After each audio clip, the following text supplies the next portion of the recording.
Welcome to the Liberated Mind podcast, where we have in-depth conversations with experts in mindset, finance, health and wellness, nutrition, relationships, natural law, and so much more to help us break free from past limiting beliefs and subconscious programming so we can create a well-rounded life of success and abundance for ourselves and the people we love. Our promise to you is that you will positively benefit from every episode and every guest we bring on. We are here to emancipate ourselves from mental slavery. None but ourselves can free our minds.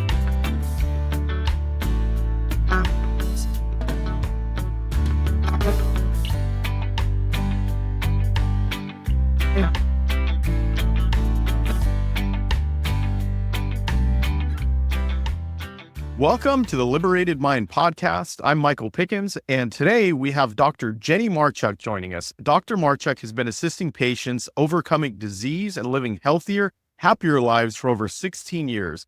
She has over 130 certifications ranging from sports medicine to cancer. Recently, she has specifically been focusing on healing cancer holistically and naturally, starting with her sister who had breast cancer. She just released one full-length book called I Dare You to Move: Breaking Through Microbiome and the Hell It Creates, and a shorter ebook called Fueling Wellness: Fighting Cancer with Nutrition, Supplements, and Emotional Intelligence. Thank you so much for joining me, Jenny. Absolutely. Thank you for having me today. Awesome. So let's just get right into it and let's talk about cancer itself and what it is. Okay, well, cancer itself is overactivated cells. And when cells become hyper or overactivated, then they start to mutate and they start to riddle within the organ system, the joints and the muscular skeletal system and whatnot. Gotcha. Now, I know you've been focused on this for a little while, and there are so many different causes of cancer. Can you talk about a few of those? I would say when it comes to many types of cancer or causes of cancer, the number one leading cause of cancer in my research has been environmental, pharmaceutical medications, toxicity within metals and chemicals. Gotcha. So does that have anything to do with diet, or does that have mostly to do with just the pharmaceuticals or the water that people are drinking? Yeah, so it also has to do with diet as well. When we're looking at a cellular level, we're looking at nutrition, right? So every single molecule that hits your tongue now goes to the brainstem. When it hits the brainstem, now we have microbiome disruption or impeding within the gut-brain axis. And then that's where we see that nutrition, aka diet, has a lot to do with cancer as well. Yeah. So with nutrition and diet, do pesticides play a role in this at all? Absolutely. So that's going to be the carcinogens, the environmental carcinogens. So not only is it going to be, what you just spoke of, but it's also going to be things like gasoline. It's going to be pollution in the air, like anything can cause anything, right? So that's where we start seeing environmental carcinogens. We start seeing nutritional carcinogens and impeding that way. Yeah. One thing that we've seen also is like tap water. Is tap water good to drink? Absolutely not. There are so many different negative when we have dirty pipes, and now we're drinking some of these dirty minerals or the rust and the metals that are within these pipes. Now we're actually ingesting this. And like I said, every single thing that hits your tongue now goes to the brainstem. And then we have a miscommunication or impeding. Yeah. I've heard a lot of people talk about genetic predisposition to cancer. How much, like, for example, they'll be like, oh, my grandfather had cancer, or my dad had cancer. How much does that have to have a role in like them getting cancer? My book actually talks a lot about this. I Dare You to Move. Less than 20%. Oh, over 80% is going to be the environmental carcinogens. If that is nutrition, if it's diet, if it's pollution, whatever it may be out here in this world or however we're living our life. But less than 20% is going to be, oh, well, my mom had this. And now we're going to take precautions, right? Like my mother had cancer, my ovarian cancer, my father had prostate cancer, whatever it may be. And we're going to take precautions on that and get screened, but less than 20%. Yeah. So both of my grandmas did get cancer. And I remember them, like my mom's mom got pancreatic cancer and she religiously drank Pepsi. Okay. Religiously drank Pepsi and then eating McDonald's. And then my dad's mom my grandma on the other side, she religiously drank diet caffeine-free Pepsi. So how much does It's been water. which one's the better, right? They actually say that regular, if you're going to do one, pick your poison. If you're going to do one, just do the regular. Because once we start adding diet Pepsis or diet Cokes or these caffeine frees or these sugar frees into it, now we're replacing it with fake sugars, with more chemicals. It's give or take. I would say either or is going to be really bad. But if you're going to do one because you have to do one because you have this Addicted? this addictive personality to that certain beverage or food, then pick the worst of the two. They're using a lot of sucralose now, and I've seen some studies showing that it could cause gut issues, disrupting your microbiome in your gut, and could cause possibly stomach cancer. Yeah, anything LOSE, so glucose, sucralose, anything LOSE. If you see OSC at the end of it, you probably should not be drinking it or eating it. If you can't pronounce it when you're looking at the ingredients, if you can't even pronounce it after 3 times of trying, you probably shouldn't. Absolutely. Yeah. So I've heard also in this conversation about these sugary drinks or non-sugar, that what role does sugar play with cancer? Oh, if you think about sugar, you think about hyperactive, you think about hyper, you think of fast, speed. And so so if we're already looking at cancer, the faster you are speeding up these cells, the more mutation we get, the more impeding we have, the more disruptive nervous system, if it's central nervous system, peripheral nervous system, whatever you're doing to speed up the cells, the more you are actually creating a very toxic environment for cancer to grow, cancer to develop. Yeah, absolutely. So does cancer feed on sugar? Absolutely, it does. Cancer. And that's one thing that I never understood about, like when my sister had cancer, for instance, and she would tell me, I'm going to go do my chemotherapy. They're going to give me a little 4 ounces of orange juice, and they're going to give me an apple. And I'm telling her, as soon as you even take one sip, because one molecule hits your tongue and it goes to your brainstem, now we have this hyperactivity within the nervous system, and now the cancers and they're dancing, right? It's literally mutating and any sugar at all. Yeah. So let's talk about some examples. We've had a recent one, Lancy Larson, who was a patient of yours and of ours. She takes our products as well. And she recently just got a scan and was completely cleared from stage 4 breast cancer and lymphoma. Right. And so when someone like that comes to you, what do you do to them? Do you talk to them about their diet or the nutrition or what they're eating? Can you just discuss that a little bit? Michael, so the first thing I do is I want to know what their blood type is.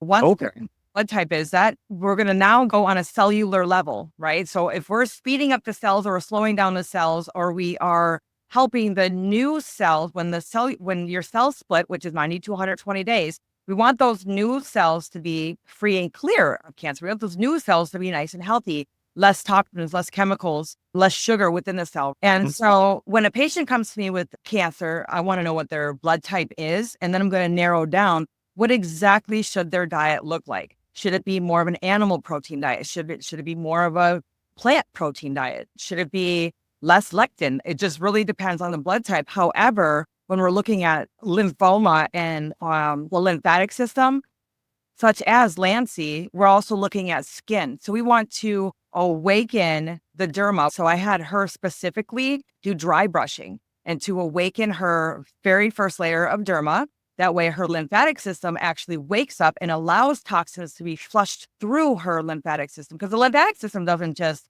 activate on its own. You have to actually force it. And that's where running comes into play, or vibe plates, getting on a vibration plate and just vibrating, allowing the lymphatic system to allow toxins to go through, because blood and toxins will become very stagnant. So she's a very good example of not only healing from the inside, but healing from the outside in and the inside out.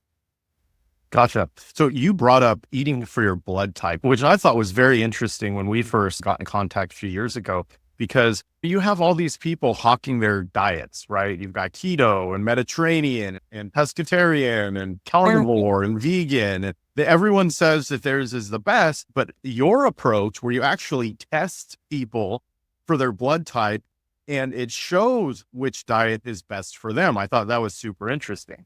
Absolutely. Because not only that, but if somebody who is an O blood, so we have A negative, A positive, right? Rh factors are negative and positive. So we have A, B, and O.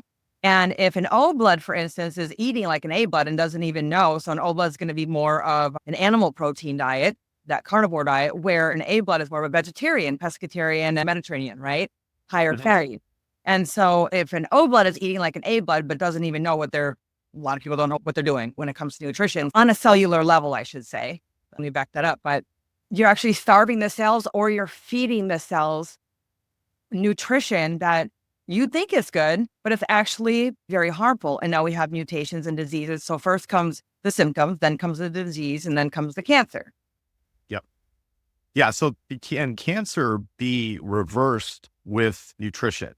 Absolutely, it can. Okay. Yeah. Because your book is Overcoming Cancer with Nutrition, Supplementation, and Emotional Intelligence. So obviously, we've been talking about the nutrition part. What about the supplementation part? Are there specific supplements per blood type? Absolutely, there is. Okay. And when I talk about certain supplements when it comes to blood types, it also has to do every single blood type, all four of the different blood types, Rh factor negative or positive, that doesn't really matter when it comes to supplementation, but goes to hormones, right? An A blood is born naturally with high cortisol. An O blood is born naturally with low cortisol. And so now we're looking at certain supplements are going to feed the neurological system, the central nervous system, and the peripheral nervous system to either become healthier or become more toxic. Gotcha. Yeah. Now that I know that, I could probably tell who has A blood and who has O blood by the stress levels. You can. And you can also tell by the way that weight is held. When O blood is a very enriched, essential fatty cell. So an O blood doesn't need to work on getting tuna omegas and avocados in their diet, where an O blood depends on that kind of stuff. Gotcha. Okay. One supplement that we recommend for all of our patients with cancer is that 10,000 milligram high CBD RSO. And we've seen to have a lot of success regardless of the blood type. That is one, not to interrupt you, but that is one of your products that I put my sister on. So I got some stock from you in regards to that. And my sister took that while she was undergoing stage 4 breast cancer as well. Yeah, absolutely. And that's one thing that Lancy has been on for 10 months religiously as well. And I know she's done some other stuff too. And the cool thing about approaching cancer holistically is that you're looking at every aspect of it. People, they can't just take a magic supplement and it's going to heal them. It's an entire level. Yeah, it's from the minute you open up your eyes to while you're sleeping at night. What is your sleep quality? What is your lighting? What is your daily routines look like? And when we talk about emotional intelligence, we're also talking about the way that we think, the way that we speak, what we're listening to, what we're watching, who we're interacting with. And so we're emotionally changing the way our cells think and the way that our cells are trained. We want to reverse the way that they think that they should be traveling. We want to reverse. So if they're all going to the right, we want to reverse them to go to the left.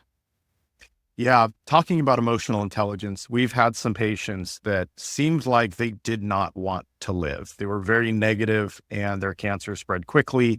And do you know like the vibrational frequencies around the different emotions? Do you know about that? Absolutely. An average person that walks through the door is probably holding a frequency of about 276, which is going to help the brain release natural morphine. We want to raise the frequency with happy thoughts, happy cells, right? Happy thoughts, happy words that we speak, the things that we look at, even colors, for instance, when we see color. That's why they say like a colorful home with lots of colors instead of like grays or browns is going to create depression, where if you're looking at colors, you're actually speeding up the cells, and the faster your cells are in a positive way, not in a negative way, you can actually help kill cancer as well. Gotcha. Now, a lot of people, maybe not a lot of people, but some people look at that as like woo-woo, right? And they look at that and, oh, just be happy or think positive. But there is actual science behind it, right? Absolutely. Even patients that I see in prenatal care, for instance, happy mommy, happy baby. So if you think about prenatal care, my book, I Dare You to Move, talks about this with fertility and prenatal care. If the mother is having a lot of anxiety and depression and a lot of mood swings and whatnot if it's hormones or if it's environment, whatever it may be, the baby's feeling all of those emotions too. Could you imagine what your blood is feeling? Could you imagine how stagnant and how toxic your blood is if you are thinking negative, if you're saying negative things, you are what you live. You are what you eat. Yeah. And those emotions can actually affect your DNA. Is that correct? Absolutely. Yep. In my book, it also talks about we have 80-20. So we have 20% that we can't change. That's our DNA makeup. That's our mom, our dad, our ancestries. But we do have 80% that we can change just by thoughts, just by food, just by our environment, the people we interact with. And nutrition is not just diet. Nutrition is an entire lifestyle. Yeah, absolutely. Now, we're seeing something in the whole cancer industry, like more people are getting diagnosed with cancer, more dogs, like 3 million people a year getting diagnosed with cancer, 6 million dogs a year getting diagnosed with cancer. And what is contributing to this rapid pace, this increase in these turbo cancers? I'm going to go right to food. I'm going to go right to everything you put in your mouth. Again, we have an entire world. Think about the world versus the ocean, right? Or the world that we live in on land versus the ocean. There's a whole nother world in the ocean, right? That's how our bodies are on the inside. There's a whole nother world in there that we're not taking into account for. Every single thing that we put in our mouth is now making a cellular change. One thing, even us talking, whatever kind of environment we're talking in right now, is that air clean? Not that we can run away from everything, but everything. Lotion, for instance. Yeah. So your lotion on your skin and it can change your cellular makeup on the inside. yeah. So are you familiar with terrain theory? So basically saying that your terrain or your body's internal environment is what is causing disease, right? Versus the idea that, so if you get a cold virus or a flu virus that goes into your body, if your terrain, if your body can handle and prepared, you're not going to get sick. Your body's going to push that out. But if your terrain, like a fish tank, right? If the fish tank is clean, clear water, or if the fish tank has not been cleaned in 6 months and these fish are swimming in dirty water and their poop and all this other stuff, the toxins in the environment. And those fish are going to get sick because of it. And that's where I would say donating blood is also very important. Not only are you helping save a life, but you're also getting rid of stagnants. You're also getting rid of a lot of toxins within the body too.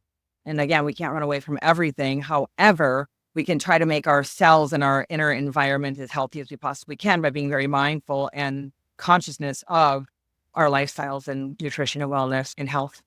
Exercise, besides, you're going to sweat out toxins. You're going to wake up your lymphatic system. You're going to get rid of toxins through exercise, through bowel movements, through intercourse, through hormonal changes, serotonin, something like that. Gotcha. Now, so when someone goes to a traditional oncologist, they get recommended chemo and radiation. Absolutely. And we've seen good results with chemo and radiation in our products, and we also have seen bad results with it. Michelle Leese was a recent example. She got the all clear. She went through chemo and radiation, was taking our stuff, patient of yours as well. And then it came back with a vengeance. It was a turbo cancer that came back. And then she was doing treatments weekly. Now, what does chemo and radiation do to your body? It absolutely breaks it and tears it down. It weakens the immune system. And your body has no choice but to fight for its own life. So you go into a hyper fight or flight. And when you're in a hyper fight or flight all of the time, you actually make an acute amount of histamine. And if your body doesn't produce enough antihistamine, your immune system suffers. It impedes the way that you can live your life. And with Michelle, for instance, I know that when she was cleared and then she went back, and she was told that it came back with a vengeance. She started doing radiation again. And that's where it really started to invade her hips and her liver to the point of her losing, I think she was on her 88 pounds by the time she was. When I saw her before she passed, she was thin. She was almost skeleton. But and it was really weird because she went back and every time she went back, the cancer got worse and worse. It was just spreading all over her body. Yeah, and we're trying to give her supplement protein and diet regimens and exercise regimens that she can, per her blood type, that she can handle. And there's polyfloras, there's polyvites, there's probiotics and prebiotics and multivitamins specifically for the biomarker makeup of an O, A, B, and B blood. And though she was taking these along with your products as well, she was also on pharmaceutical medications, and she was doing radiation and chemotherapy and stuff. So it was just a flute of things that she was doing to try to save her own life. Yet her immune system was not only broken down, but in that hyper fight or flight, making way too much histamine. When the histamine too, when a person is making an acute amount of histamine, Michael, the body does not know how. It's like the gas in the brake in the car. The body has no idea how to produce enough antihistamine to slow it down, and it just crashes and breaks it down. Gotcha. Well, let's switch topics. Obviously, Michelle's was a sad story. Sure. And however, we have a lot of other success stories, right? And the one thing that we've noticed with people taking that 10,000 milligram RSO is that it will inhibit the cell growth, right? THC and CBD, as well as the botanical terpenes and the chlorophyll that's in it. Because the chlorophyll and the terpenes raise the alkalinity in the body. And how does alkalinity and acidity in the body affect cancer? Well, so the more acidity that we have in the body, the more toxic the body is actually going to be. So if you think about a car battery, for instance, and pouring Coca-Cola on the car battery because there's some corrosion on there. Yeah, think about the inside of the body. So when we're thinking about acid, we're thinking about a very toxic environment versus an alkaline. We think about clean slate. We think about a very happy cells, happy nervous system, happy muscles, happy ligaments, tendons, brain. Yep. Yeah. So in your ebook, you talk a lot about foods that are acidic and foods that are alkaline. Absolutely. And then there's also test strips that people can get where they can actually test their alkalinity in their body, right? Yeah, because I see patients globally and internationally, it's very important for our patients or people, even if they're not a patient, a client, whatever they want, whatever it is, that they are within hand's reach. They have these pH strips that they can test themselves on. It's as simple as just putting the pH strip underneath your tongue. Some patients or people, they want to urinate on them to see what their pH is within their urine. But testing your pH is very important to know if your environment on the inside, being mindful and conscious of the environment on the inside is more acidic or if it's more alkaline. Yeah. So what would you recommend, orally testing or with urine? Is there a big difference or? I would say no, that's really going to be more of a placebo effect, but I would say saliva is going to be the best way. Gotcha. Yeah. I mean, so it's interesting. If you could swab your mouth and you can get heritage all the way back from 15 grandmothers ago, I think saliva is the way to go. Yeah, that's right. So with testing that's another cool thing. So when people initially see you, there is some tests that you get done, correct? Absolutely. Yeah. Number one is going to be their blood type. If they don't know their blood type, I want to know what their blood type is. That's going to help me to plan your entire program around your lifestyle. Depending on the type of cancer that the oncologist or the PCP, primary care physician, is saying that is present, I'm going to want to do tests on that. So if it's endocrine, I'm going to want to do Dutch testing for female. I'm going to want to do prostate testing for male, thyroid testing. Endocrine is going to be pituitary, thyroid, adrenals, testes. So I'm going to want to do liver panels, CBC panels, a lot of blood workup. Very cool, because I think there's a lot of confusion on telemedicine and having a doctor that lives in another state where you're talking with, like on a Zoom call or what we're doing here, so that you can actually order these tests and they get shipped to the person's door, correct? Absolutely. Within 3 to 5 days, they have the test right at their doorstep. They can go to the lab of their choice. I even will pin down a lab that they want to go to while I'm on a virtual call with them and give them a peace of mind that the lab is right there next to you. You're going to get the kit at your door. You're going to go over to the lab, and then I'll tell us within 3 to 5 days after the test. But I will tell you, I have patients that live not even a mile away from my facility, and I've never met them. And they, in person, and they say that they've received the best care and the most personable care from a physician that they've ever met in person. And they live literally less than a mile away from where I practice. Well, I've gotten a lot of great feedback on our customers that we've referred to you and how much that they like you and they feel that you care and how much attention that they're getting. So and even I hear that frequently.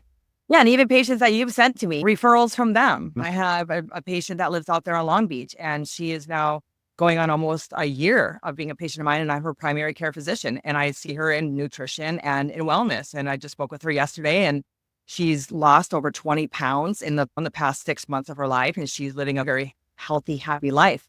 She was a friend of Michelle's as well. Yeah. Well, that's awesome. Yeah, that's great. And this is for people who want to, I don't know, have a more holistic lifestyle, and maybe their primary care physician doesn't really focus on that. So you go to the hospital and the cafeterias in there, they have Coke machines or Pepsi machines. So the food is just super acidic, spaghetti, and yeah. Absolutely. Like even when I go and I have a hospital call that I have to go see a patient in or something, when you walk in there and they're eating Jello and orange juice, and their tray is just filled with all of this stuff that's actually making them sicker. It's not making them any better, but then they're masking it with these medications, and yeah, I understand. So we were searching for nutritionists or dietitians to refer people to, because obviously cancer, you need to have a holistic approach. When someone comes to us and they have cancer, yeah, we get them set up with the 10,000 RSO and maybe some of the mushroom extracts and some of our other stuff.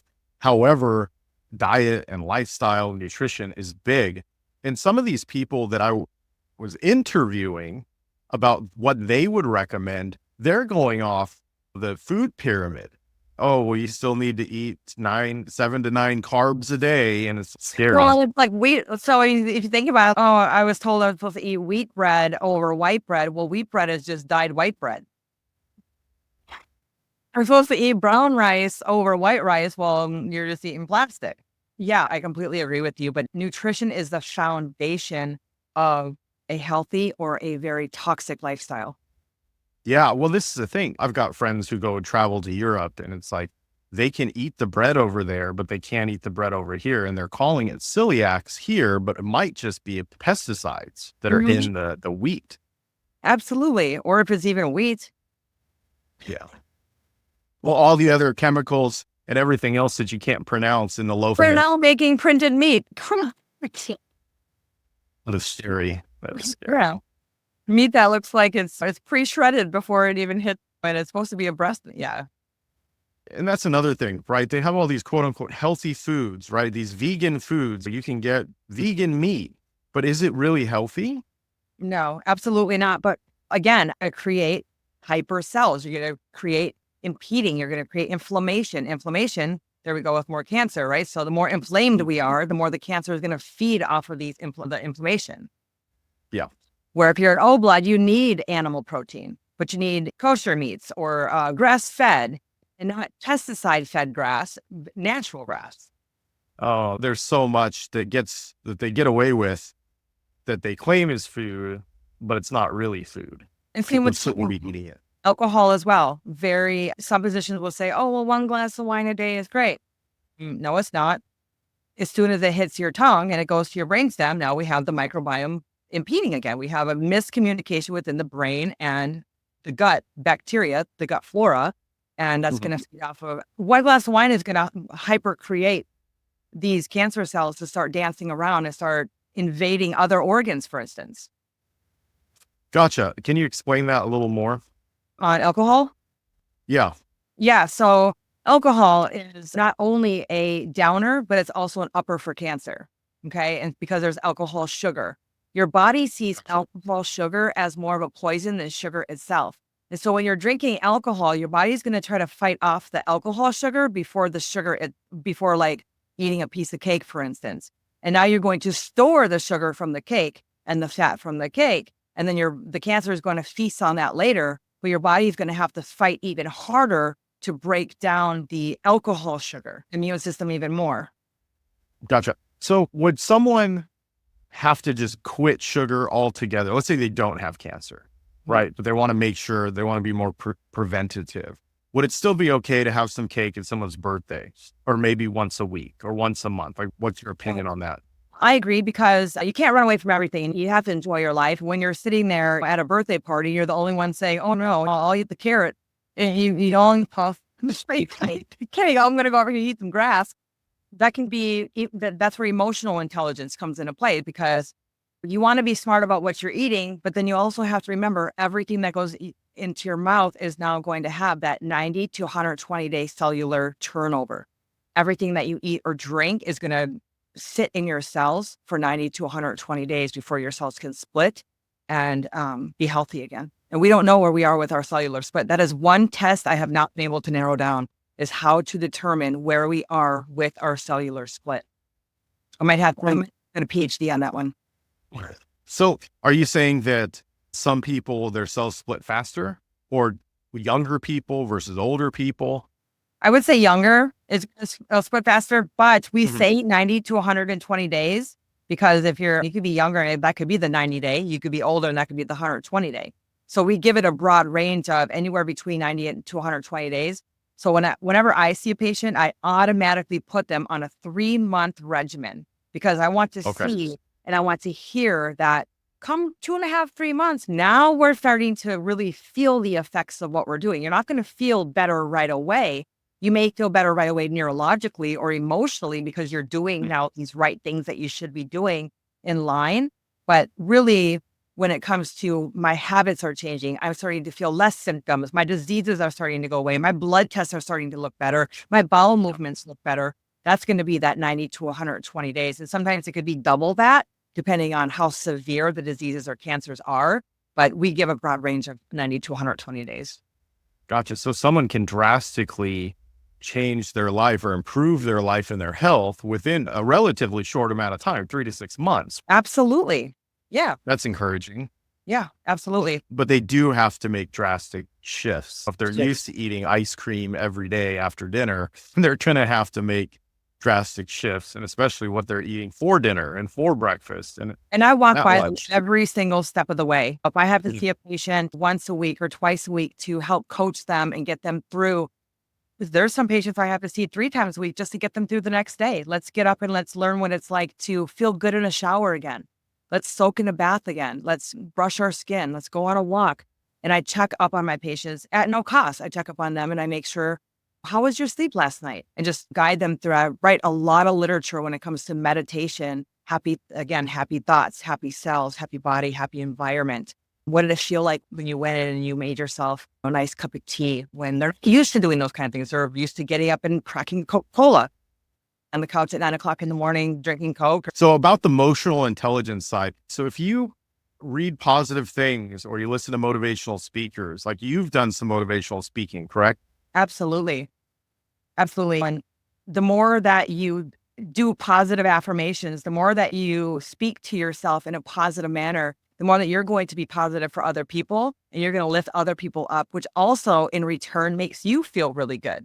And one thing that I live by is that life really wants to love you. And if you love life, it'll love you back. It'll love you back very gently. And it feels really good. Yeah. So then if someone does have cancer, and obviously the environment includes the people around them, do you give advice on how to coach maybe a spouse or kids or relatives on that kind of stuff? Because if the spouse is not on board with raising the emotional intelligence in the house, it could get difficult. Absolutely. Usually come visit 3 or 4. I try to get the spouse involved if they're not already involved.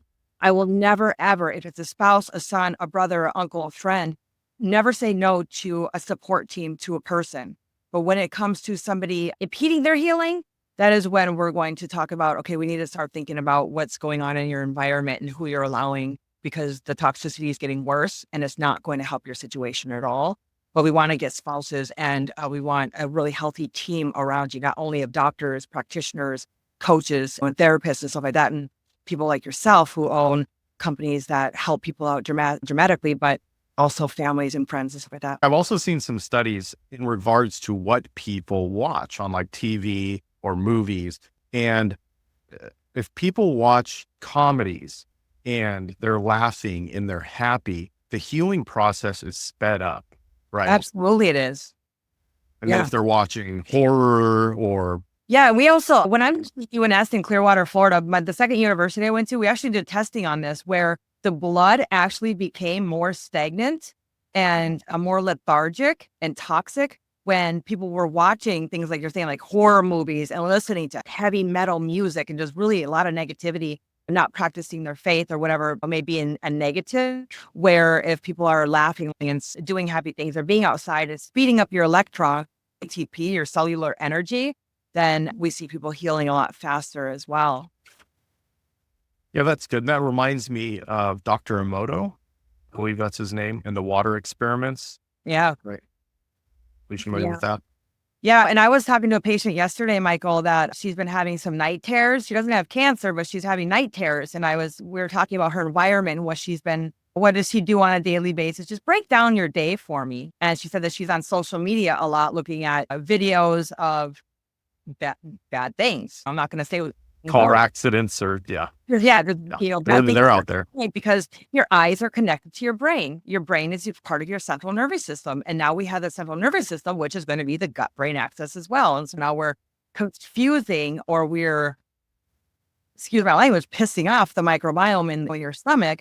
And we're creating more diseases within the body. And we're having nightmares and night terrors. And are you actually really sleeping and reaching your HGH, your human growth hormone, when you're sleeping? Are you actually balancing out your circadian rhythm if you're watching horror movies and listening to really bad things or having a fight with your spouse before you go to bed or yelling at your kids? So we want to try to get rid of that kind of stuff and really look at a healthy lifestyle. Not drinking alcohol before bed too. I'm going to go out and have dinner with some friends and I'm going to have a couple drinks. Well, probably not going to sleep very good that day. And if you have cancer, you shouldn't be drinking alcohol at all, regardless. Sure. Yeah, so let's talk about sleep, getting good sleep and REM sleep, right? Isn't that when the body heals itself? Absolutely. And 4 hours into sleep is when you reach human growth hormone. And you only reach human growth hormone twice a day, if you're lucky. And it's going to be 30 minutes after exercise, 4 hours into sleep. And so you want to make sure that your sleep regimen is on point. And depending on what hour it is in the night, we go by every 2 hours when it comes to the circadian rhythm. Each organ or glands are actually fed more energy within your blood flow and your cellular flow than other organs. So say it's 2:00 in the morning, that's going to be more liver. So your liver is actually being fed a lot more energy and blood flow than say the spleen is, where the spleen is going to be 3:00 in the morning. So you want to make sure that you're getting at least 6 to 8 hours of sleep. That also goes by blood type too. Awesome. Yeah, we have a couple different sleep tinctures, and that also helps people seem to get more energy during the day because they're getting better sleep at night. And then if the body's able to heal itself, the cancer goes away faster. Yep. And then watching what you eat before you go to bed. How many hours has it been before you went to bed? Is dessert really necessary, or is that more of a way of my upbringing? Mother always fed me dessert after dinner. And then I was a restless child when I was trying to sleep at night with a stomach ache and then woke up with a headache in the morning because I really didn't get any sleep. Yeah. And this cycle continues, then you have children and now your children are doing it and the lineage continues instead of stopping the cycle.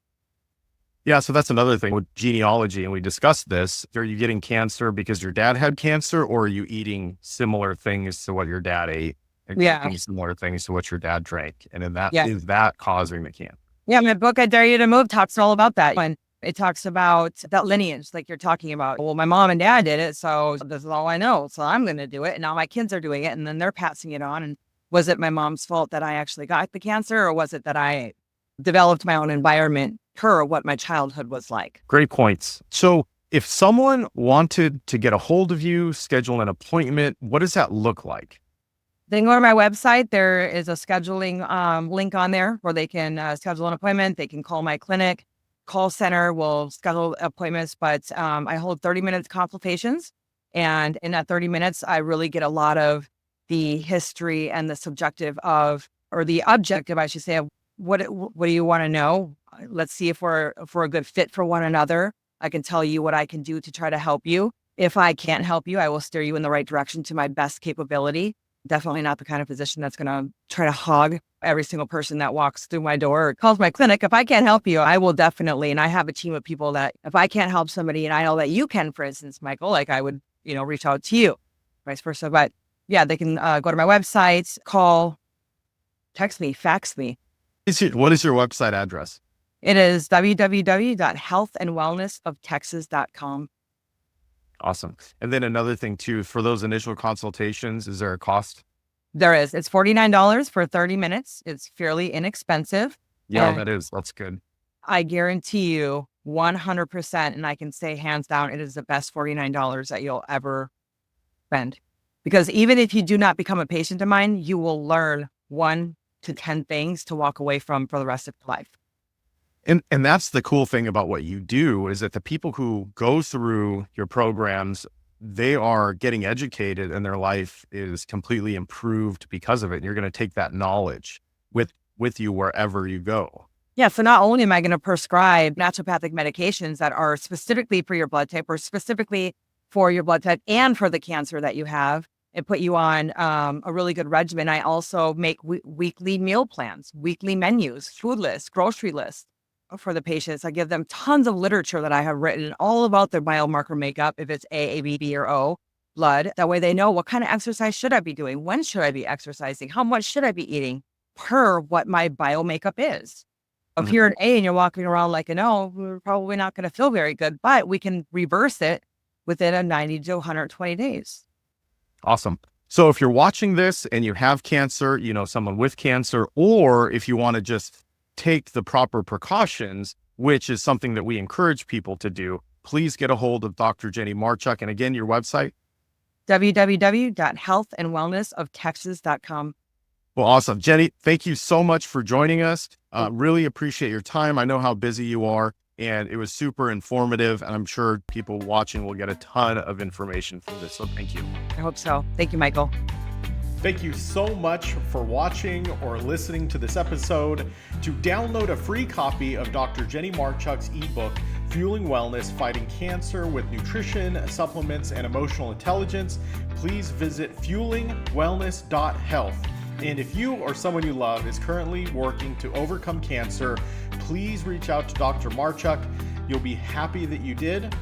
Also, please check out our main sponsor. It's our company, Botanical Enlightenment. You can check out all the products at botanicalenlightenment.com. Thanks so much, and we'll see you on the next episode.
This episode is brought to you by Botanical Enlightenment. Check out our botanical bundle that contains our Mind Bloom Nootropic Brain Boosting Drink Mix, Super Shrooms Adaptogenic Drink Mix, and Gaia Greens, our alkalizing drink mix.